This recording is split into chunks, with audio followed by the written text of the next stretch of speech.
confirmation of former Inspector General of Police Musiliu Smith as chairman of the Police Service Commission (PSC) and 5 others as members of the commission. President of the Senate Bukola Saraki read the letter containing the President Buhari's request during Thursday's plenary session. Request for confirmation of appointment of chairman and members of the Police Service Commission in compliance with provisions of Section 1531M and 1541 of the 1999 Constitution of the Federal Republic of Nigeria as amended, a right to forward for confirmation by the Senate during the listed names as the chairman and members of Police Service Commission (PSC). I attach here with their CVs. Number 1, Musiliu Adiola Kumbi Smith, CFR, Chairman, Southwest. Justice Clara Bata Ogumbi, Full-Time Commissioner, Northeast. Lawa Bawa, AIG Retired, CON, Full-Time Commissioner, Northwest. Mohammed Najatu, Member, Northwest. Brahimo Odagim Austin, Member, South-South. Barrister Romi Mom, Member, North Central. And Dr. Ikemaka Osimiri Jumbo Ofu, Member, Southeast. While thanking you immensely in anticipation of the early consideration and confirmation of the above appointments by the distinguished Senate, please accept, Mr. Senate President, the assurances of my highest consideration. Yours sincerely, Mahmoud Buhari. The former Inspector General of Police, Musiliu Smith, is expected to succeed former Inspector General of Police, Mike Okiro. The presidency has faulted the recent report released by the Amnesty International, which alleged human rights violation by Nigerian security forces and rights agencies, saying it lacks credibility and falls short of evidential reports. Senior Special Assistant to the President on Media and Publicity, Garba Shehu, who disclosed this to journalists, said the report does not contain factual lead that could have laid the foundation for investigative actions. He noted that findings are attributed to people, but proper description of such people constituting the source of information was not provided. The 2017 and 18 reports of the Amnesty International on Nigeria had alleged that the Nigerian military arbitrarily arrested and held thousands of young men, women and children in detention centers in the country, while allegedly accusing the Nigerian army of various atrocities at the internally displaced persons camp in the northeast region of the country. The report also acknowledged that the army released 593 detainees in April and 760 in October 2017. Now, one of the leaders of the Afenifere, Ayo Fasomi, has called on the electorate in Ekiti and members of Afenifere to support the governorship candidate of the All Progressives Congress, APC, Kayode Fayemi, in his efforts to wrest power from the People's Democratic Party during the July 14th elections. Fasomi, who disclosed this in a statement, urged the people of the state and all progressives-minded people to support Fayemi to rescue the state and return it to the progressives' fold, which he said it rightly belonged. He also commended all governorship aspirants of the APC for their maturity and selflessness. Plateau State High Court, sitting in Jos, has granted bail to former State Governor Jonah Jang. Jang is standing trial for misappropriation of state funds during his tenure in office as governor. You will recall that Plateau State Governor Simon Lalonge had in 2016 constituted a judicial commission of inquiry to investigate the financial spending of the 2 tenures of former Governor Jonah Jang. However, at today's sittings, the judge granted the former governor bail on the following conditions of 2 sureties and the sum of 100 million naira each. While the second accused is to produce 2 sureties with 50 million naira, one of the sureties must be a permanent secretary or anyone within the rank, as well as submission of passport. A federal high court sitting in Kano has granted bail to the former governor Ibrahim Shekarau. Shekarau was arraigned by the Economic and Financial Crimes Commission, EFCC, alongside 2 others, Aminu Bashir and Mansour Ahmed, before Justice Zainab Bagher over charges of alleged money laundering. The defendants were said to have collected the sum of 950 million naira, allegedly distributed by former Minister of Petroleum Resources, Desiani Alison Madueke, for the purpose of influencing the outcome of the 2015 general elections. The EFCC further alleged that the money was shared amongst the PDP chieftains without going through a financial institution, in violation of provisions of the Money Laundering Prohibition Act in Nigeria. And the Special Offences Court sitting in Lagos has declared the chairman of Innocent Motors Nigeria Limited, Innocent Chukwuma, wanted over his failure to appear in court for his arraignment for the 5th time. Chukwuma and his company, Innocent Motors Nigeria Limited, are to be arraigned on the 4-count charge of conspiracy to obtain property by false pretenses, obtaining property and stealing, as well as forgery. EFCC alleged that the defendants, with intent to defraud, conspired to obtain by false pretenses containers of motorcycles, spare parts and raw materials, a property of Guarantee Trust Bank GTB for Mitsui OSK Lines Limited in Apapa. Report says Innocent Motors had previously failed to make an appearance in court for his arraignment on January 17th, February the 9th, March 14th and April 25th. A gully erosion has rendered residents of Igor's housing estate in Novia Northeast local government area of Edo State homeless. The life-threatening 3-kilometer wide erosion, which wreaked havoc on the community, has been attributed to an alleged negligence on the part of the state government and all the relevant authorities to put a palliative measure in place. The gully erosion in the last few months has continued to render both occupants of the community homeless, with plea for palliative falling on deaf ears. Residents of the community, however, pleaded government's attention in arresting the situation, especially as the rain sets in. Look at our police station here. The moat have started, half of the station now is inside the moat. And because of this moat, we are not able to go. That's why we are here to monitoring this our house here. This moat has lost many houses is inside there.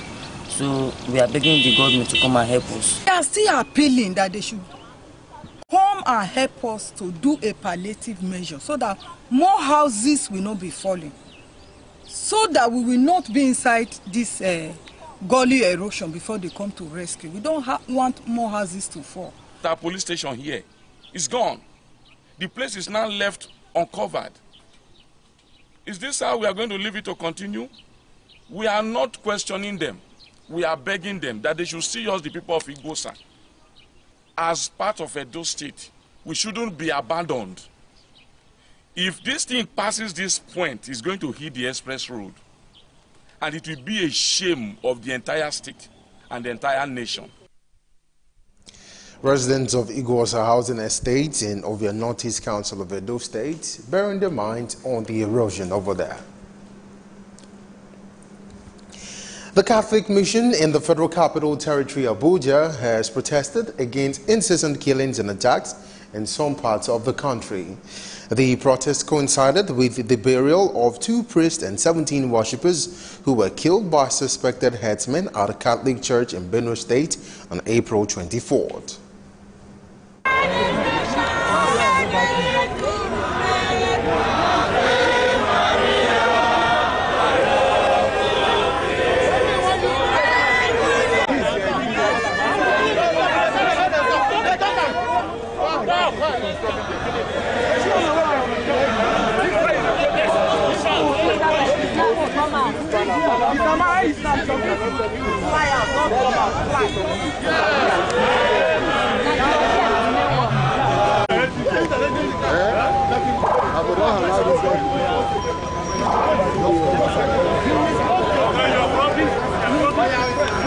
Let's go.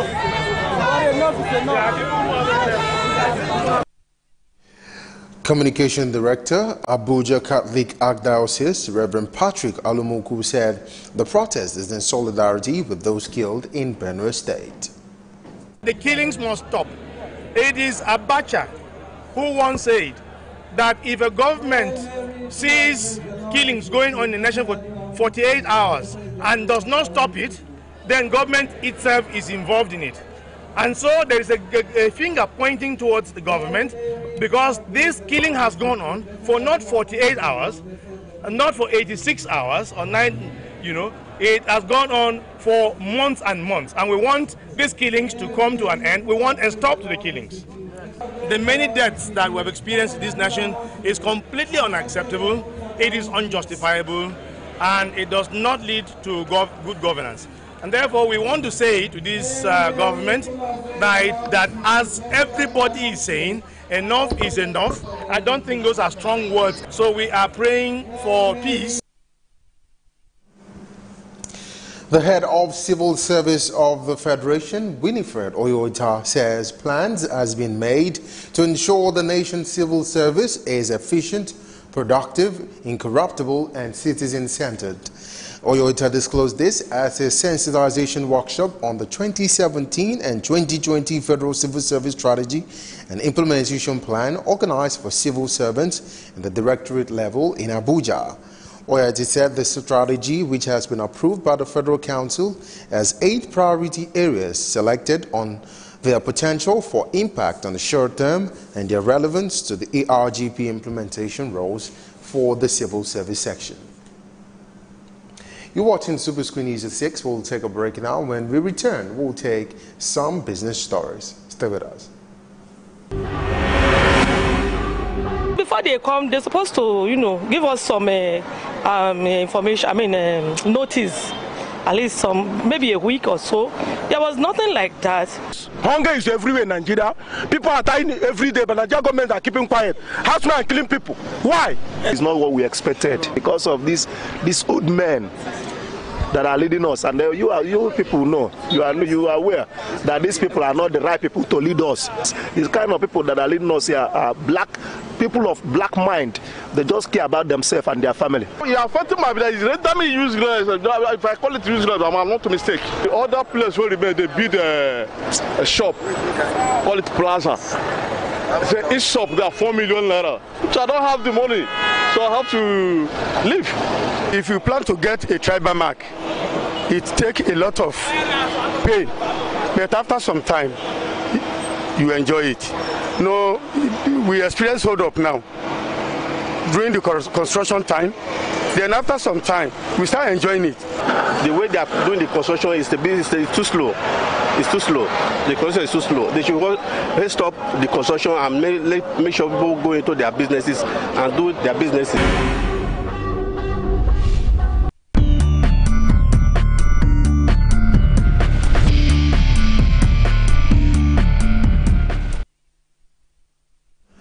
Welcome back to Superscreen News at 6, and now for some business stories.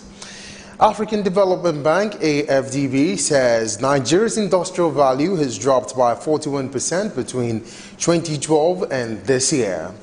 AFDB President Akinwumi Adesina disclosed this in a keynote address delivered at the opening ceremony of the 2018 annual meeting of Lender at the Busan Exhibition and Convention Center, South Korea.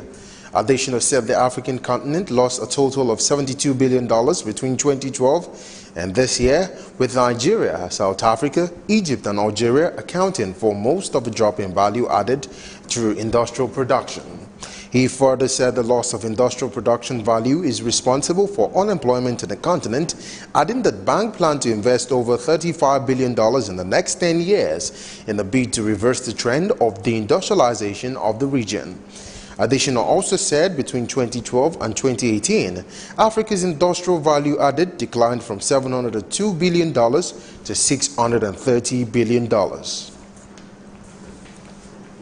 And the Federal Executive Council, presided over by President Muhammadu Buhari on Wednesday, has approved the sum of $5.1 billion for the rehabilitation of Ilarogun in Ilale-Aka Road, linking Osun State to Ekiti State. The Minister of Information and Culture, Lai Mohammed, disclosed this to journalists after the Council's meeting held at the Presidential Villa, Abuja. He said the rehabilitation of a 34-kilometer road project, which was started by Osun State government, was abandoned after about 3 kilometers work on the project, and that it will be reopened once again. A Federation Accounts Allocation Committee, FAC, has distributed the sum of 701.22 billion naira to the 3 tiers of government for the month of April.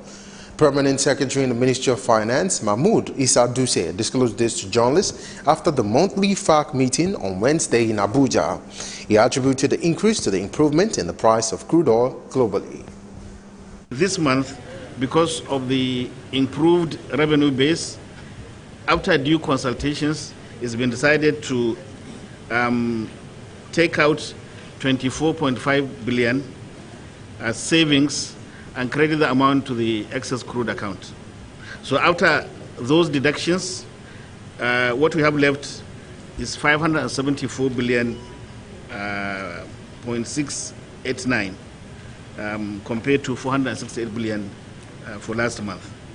And this amount is distributed as follows. The federal government got a share of 276.5 billion, states 140.26 billion, local governments 108 billion, and then states under the derivation principle got 49.75 billion.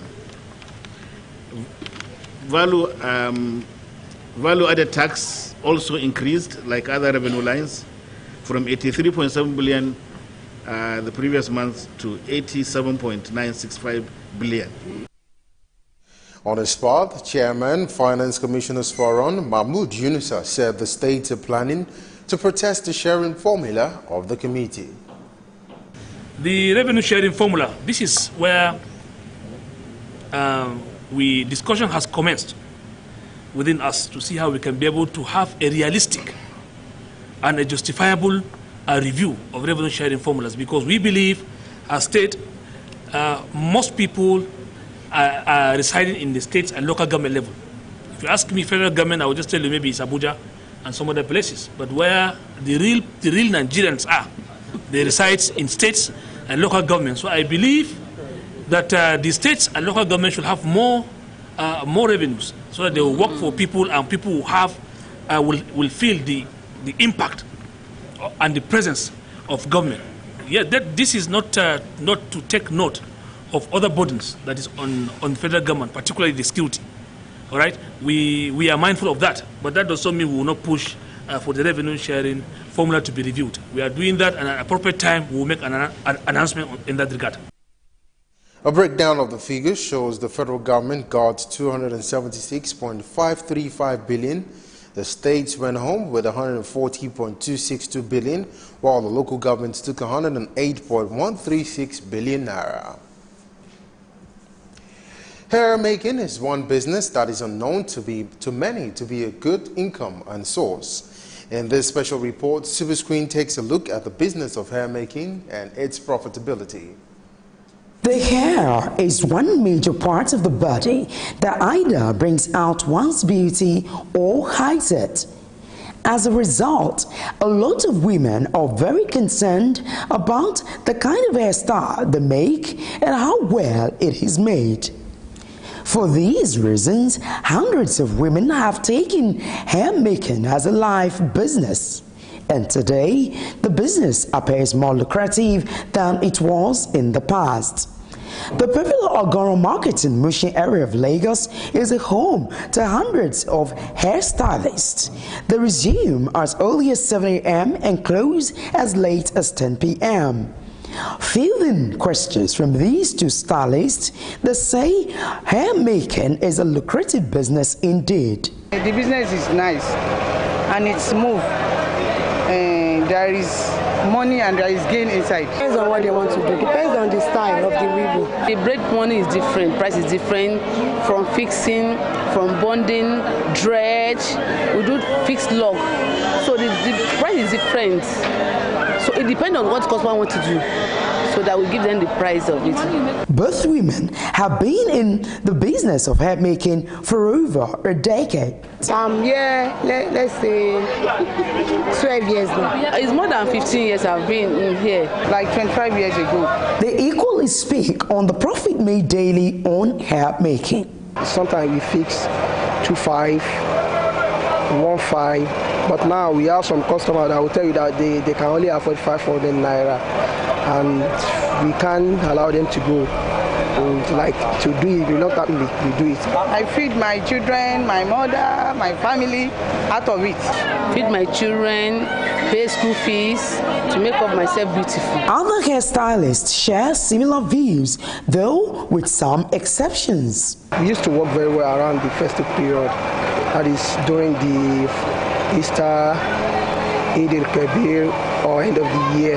That's when we used to work very well. And during this time of Ramadan, things really dull. As the nation battles with unemployment, high crime rate, among others, venturing into hair-making business might not be a bad idea.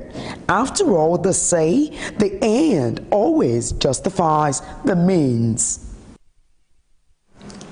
You're watching Superscreen News at 6. We'll take another break now. When we return, it'll be time for us to take some foreign stories and some sports news. Stay with us.